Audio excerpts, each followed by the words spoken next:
Hello everyone, আসসালামু আলাইকুম। কেমন আছেন সবাই? আশা করি সবাই আলহামদুলিল্লাহ ভালো আছেন। আজকে আমি আপনাদের সাথে আমার সাথে ঘটে যাওয়া একটা দুর্ঘটনার কথা শেয়ার করব। অল্পের জন্য আজকে অনেক বড় একটা দুর্ঘটনার হাত থেকে আমরা বেঁচে গিয়েছি। তো গতকালকের ঘটনা এটা। গতকালকে আমি দুপুরে রান্না করতেছিলাম। তো রান্না করা অবস্থায় আমার চুলার গ্যাস চলে যায়।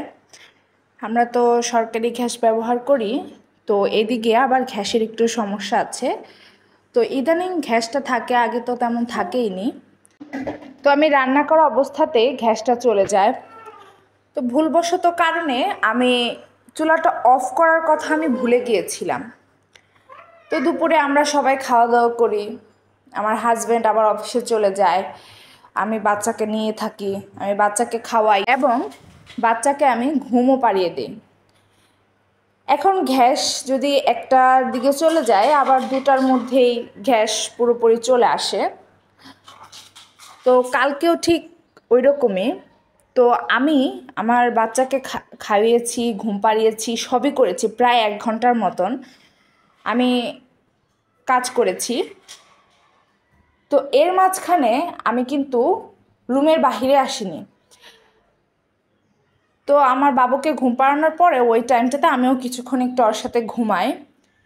যখন ঘুমাতে যাব ঠিক ওই সময়টা কেন জানি আমার মনে হলো যে আজকে আমি রান্নাঘরটা একটু চেক দেই। আবার এটার কারণও আছে, যখন ঘুমাবো ঠিক ওই আগ মুহূর্তে আকাশটা অনেকটা অন্ধকার হয়েছিল এবং বৃষ্টি বৃষ্টি ভাব ছিল।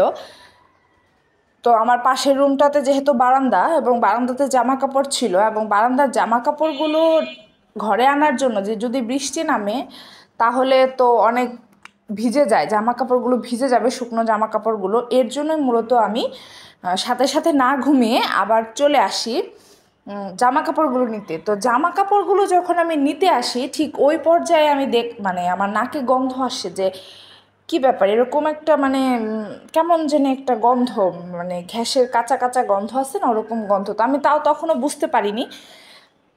তো রান্নাঘরের সামনে দিয়ে যখন আমার রুমে আবার ঢুকছি ঠিক ওই পর্যায়ে হঠাৎ করে আমার কানে একটা শব্দ আসলো, যে মানে গ্যাস ফুল আসলে একটা শব্দ হয়, তো ওরকম একটা শব্দ আসে। তো আমি সাথে সাথে রান্নাঘর দিকে তাকাই, দেখি যে আমার মানে চুলাটা অন। প্রায় 1 ঘন্টার মতন, ভাবেন আপনারা, প্রায় 1টা ঘন্টা, মানে পুরো 1টা ঘন্টা আমার মানে গ্যাস পাস হয়েছে। মানে আমি বলতেই পারবো না, আমি মানে গন্ধ মানে যাই নেই। আল্লাহর কি অশেষ রহমত, যদি আল্লাহ আমাকে ওই সময় যদি আমাকে রুমে থেকে বের না করতো তাহলে কত বড় একটা অ্যাক্সিডেন্ট হতে যেত আপনারা বলেন, অনেক বড় একটা অ্যাক্সিডেন্ট হয়ে যেত। তো ওই সময়টাতে আমি রুমে থেকে বের হয়েছিলাম বলে আমি গন্ধটা পেয়েছি, আর গন্ধটা পেয়েছি বলে আমি সতর্ক হয়েছি।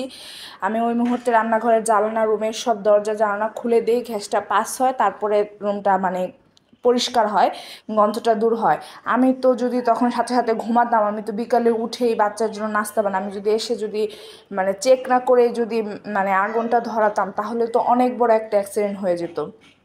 তো এরকমভাবেই কিন্তু বাসা বাড়িতে মানে আগুন লাগে, অনেক সময় রান্নাঘরে থেকে গ্যাসে থেকে এরকম আগুন লাগে। তো এরকম ভুল আপনারা কেউ কখনো করবেন না।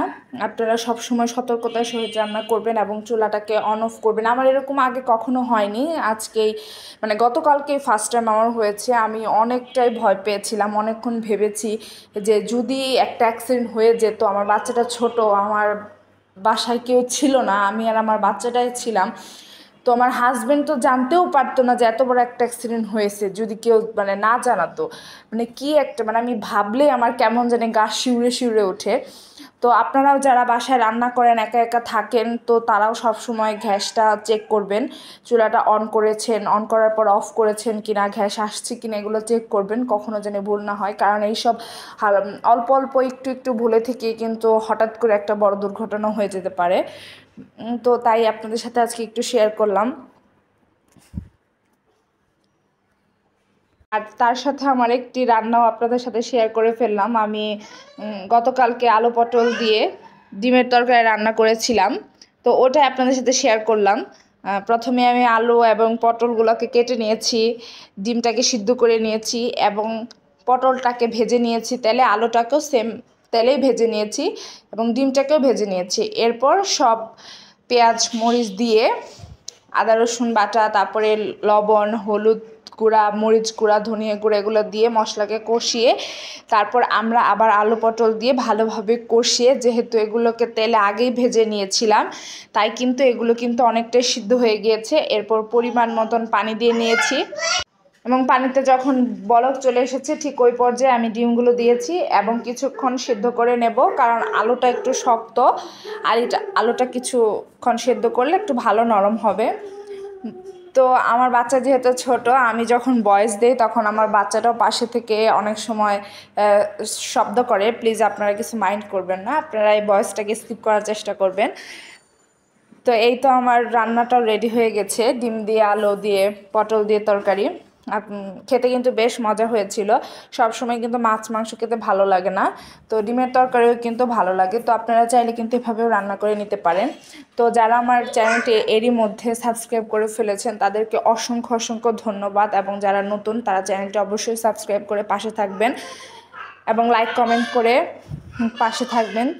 আর আজকের মতন আমি ভিডিওটি এখানেই শেষ করছি। আপনারা সবাই ভালো থাকবেন, সুস্থ থাকবেন। আল্লাহ হাফেজ।